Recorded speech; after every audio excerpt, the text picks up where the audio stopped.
नमस्कार। प्राचीन ग्रंथ ज्ञान चैनल पर आपका स्वागत है। श्री जगदम्बिकाय नमः। आज हम आपको श्रीमद् देवी भागवत महापुराण के द्वितीय स्कंद में द्वितीय अध्याय श्रवण करवाएंगे, जिसमें व्यास जी की उत्पत्ति और उनका तपस्या के लिए जाने का वर्णन किया गया है। तो आए साधकों, हम कथा श्रवण करने से पहले चैनल को सब्सक्राइब कर लें। सूत जी बोले, एक बार तीर्थयात्रा करते हुए महान तेजस्वी पराशर मुनि यमुनादि के उत्तम तट पर आए और उन धर्मात्मा ने भोजन करते हुए निषाद से कहा, मुझको नाव से यमुना के पार पहुंचा दो।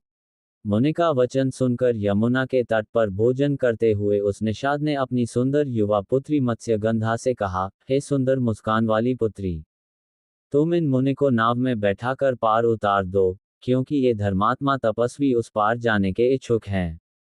पिता के ऐसा कहने पर वह सुंदर वासवी मत्स्यगंधा मुनि को नाव में बैठाकर खेने लगी।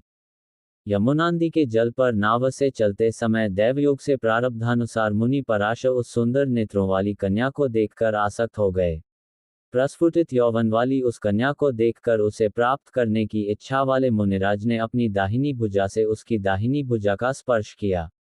इस पर उस असितापांगी ने मुस्कुरा कर कहा, क्या आपका ये कृत्य आपके कुल, तपस्या तथा वेद ज्ञान के अनुरूप है?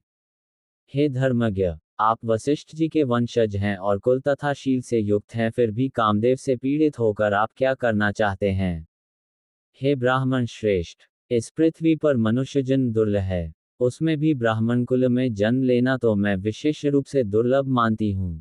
हे विप्रेंद्र, आप कुल से, शील से तथा वेदाध्ययन से एक धर्मपरायण श्रेष्ठ ब्राह्मण हैं।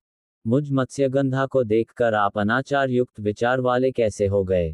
हे अमोघ बुद्धि वाले ब्राह्मण, मेरे शरीर में स्थित किस विशेषता को देखकर आप मेरा हाथ पकड़ने के लिए कामासक्त होकर मेरी ओर चले आ रहे हैं? क्या आपको अपने धर्म का ज्ञान नहीं है? अहो, ये मंदबुद्धि ब्राह्मण इस जल में मुझे पकड़ने को आतुर हो रहे हैं।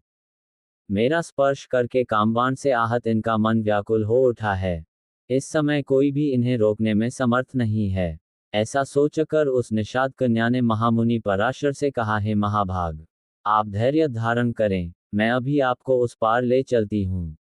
सूत जी बोले, मुनि पराशर उसका हितकारी वचन सुनकर उसका हाथ छोड़ करके वहीं स्थित हो गए और उस पार पहुंच गए। तदनंतर पराशर मुनि ने मत्स्यगंधा को पकड़ लिया। तब भय से कांपती हुई वह कन्या सम्मुख स्थित मुनि से कहने लगी, हे मुनिव, मैं दुर्गंध वाली हूँ, मुझसे क्या आपको घृणा नहीं हो रही है?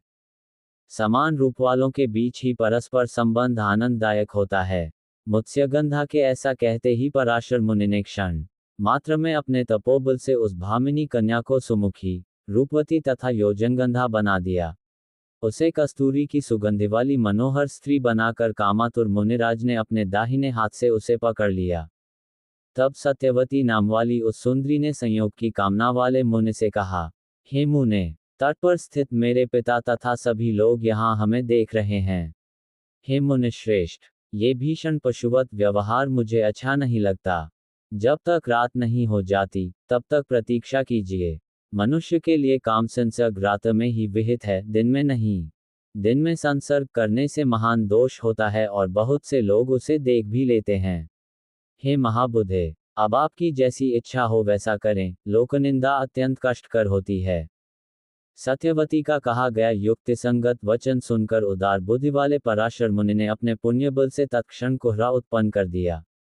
उस कोहरे के उत्पन्न हो जाने पर अत्यंत अंधकारमय नदी तट पर उस कामिनी ने पराशर मुनि से मधुर वाणी में यह वचन कहा, हे द्विज श्रेष्ठ, मैं अभी कन्या हूं और आप मेरे साथ संसर्ग करके चले जाएंगे। हे ब्राह्मण, आप अमोघ वीर्य वाले हैं, ऐसी स्थिति में मेरी क्या गति होगी? यदि मैं गर्भधारण कर लूंगी तो पिता को क्या उत्तर दूंगी? हे ब्राह्मण, मेरे साथ संसर्ग करके आप चले जाएंगे तब मैं क्या करूंगी, उसे बताइए। पराशर बोले, हे प्रिय, आज मुझे प्रसन्न करके भी तुम कन्या ही बनी रहोगी। हे भामिनी, हे भीरु, तुम जो वर चाहती हो उसे मांग लो। सत्यवती बोली, हे मानाद, आप ऐसा वरदान दीजिए जिससे मेरे माता पिता लोक में इसे न जान सकें।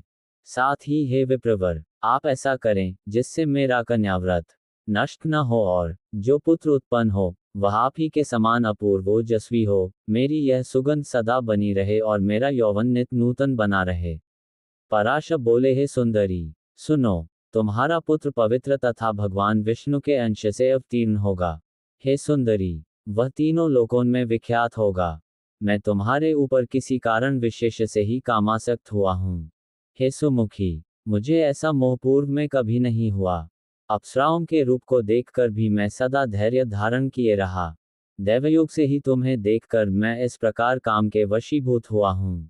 इस विषय में तुम कोई विशेष कारण ही समझो। दैव का अतिक्रमण अत्यंत कठिन है, अन्यथा अत्यंत दुर्गंधयुक्त तुम्हें देखकर मैं इस प्रकार क्यों मोहित होता। हे वरान्य, तुम्हारा पुत्र पुराणों का रचयिता, वेदों का विभाग करने वाला तथा तीनों लोकों में विख्यात होगा। सूत जी बोले, ऐसा कहकर अपने वश में आई हुई उस कन्या के साथ संसर्ग करके मुनिश्रेष्ठ पराशर तत्काल यमुनांदी में स्नान कर वहां से शीघ्र चले गए। वह साध्वी सत्यवती भी तत्काल गर्भवती हो गई। यथास्मयत सत्यवती ने यमुना जी के द्वीप में दूसरे कामदेव के तुल्य एक सुंदर पुत्र को जन्म दिया। उत्पन्न होते ही उस तेजवान पुत्र ने अपनी माता से कहा, हे माता, मन में तपस्या का निश्चय करके ही अत्यंत तेजस्वी मैं गर्भ में प्रविष्ट हुआ था।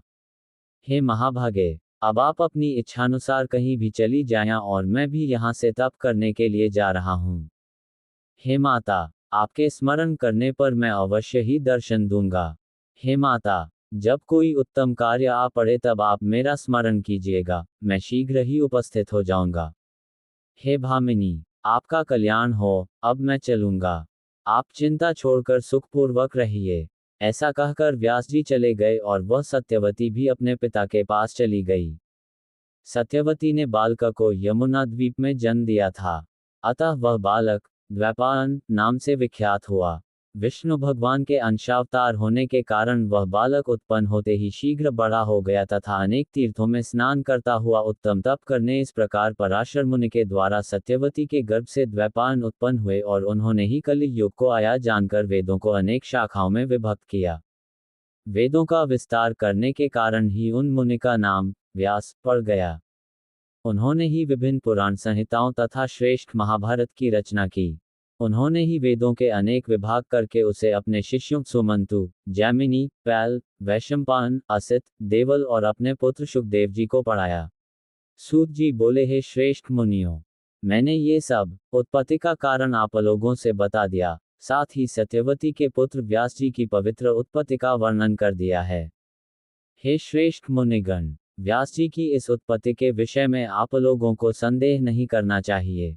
महापुरुषों के चरित्र से केवल गुण ही ग्रहण करना चाहिए। किसी विशेष कारण से ही मुनि व्यास का तथा मछली के उदर से सत्यवती का जन्म, पराशर मुनि के साथ उनका संयोग और फिर राजा शंतनु के साथ उनका विवाह हुआ। अन्यथा मुनि पराशर का चित्त कामासक्त ही क्यों होता, और धर्म के ज्ञाता वे महामुनि पराशर अनार्य लोगों द्वारा आचरित किया जाने वाला ऐसा कृत्य क्यों करते। किसी विशेष कारण से युक्त तथा आश्चर्यकारिणी यह उत्पत्ति मैंने बता दी, जिसे सुनकर मनुष्य निश्चित रूप से पाप से मुक्त हो जाता है। जो श्रुतिप्रायण मनुष्य इस शुभाख्यान को सुनता है, वह दुर्गति को प्राप्त नहीं होता है तथा सर्वदा सुखी रहता है।